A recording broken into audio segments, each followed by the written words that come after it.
Many years ago, in the town of Hamelin, nestled in the heart of Germany, the people faced a terrible problem. The town had been invaded by thousands and thousands of rats. Big rats, small rats, black rats, brown rats. They were everywhere. They ate the grain in the barns, gnawed holes in clothing and furniture, and even bit people in their sleep. The townspeople were horrified and helpless. The mayor and the town council tried everything. They set traps, brought in cats, and even hired rat catchers from neighboring towns. But nothing worked. The rats were too many and too clever. Just when all hope seemed lost, a stranger arrived in Hamelin. He was tall and thin, with sharp eyes and a confident smile. He wore a coat of many colors and carried a long silver flute. He called himself the Pied Piper. "I can rid your town of all the rats," he declared, "but you must pay me 1,000 gold coins." The mayor, desperate to save the town, quickly agreed. "If you can truly drive away the rats, the gold will be yours." Without another word, the piper lifted his flute to his lips and began to play a soft, haunting melody. It was a strange tune, unlike anything anyone had ever heard. As he walked through the streets, the rats began to appear, one by one, then in groups, until the streets were full of them.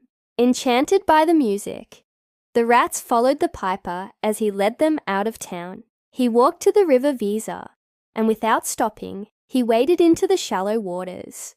The rats, under the spell of the music, followed him straight into the river and were swept away by the current. Not a single rat was left in Hamelin. The townspeople were overjoyed. They danced and sang, celebrating their freedom from the rats. But when the Pied Piper returned to collect his reward, the mayor changed his mind. 1,000 gold coins. That's too much for just playing a flute. We'll give you 50. Take it or leave it." The piper's eyes grew cold. "You made a promise," he said calmly, "and now you break it." But the townspeople only laughed and turned their backs on him.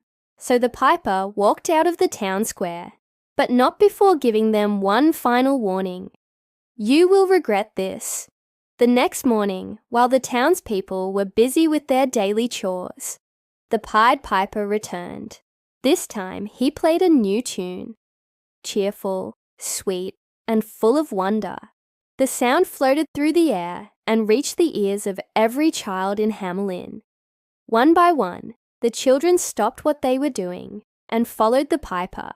Boys and girls of all ages marched behind him, smiling and laughing, completely enchanted.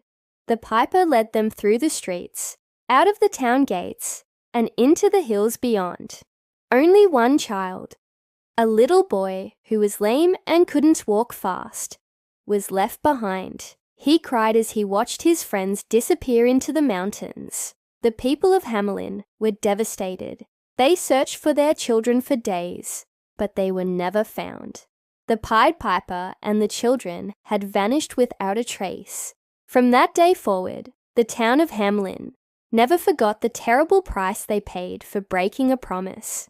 And even today, they say that on quiet nights, if you listen carefully, you can still hear the faint sound of a flute echoing in the distance.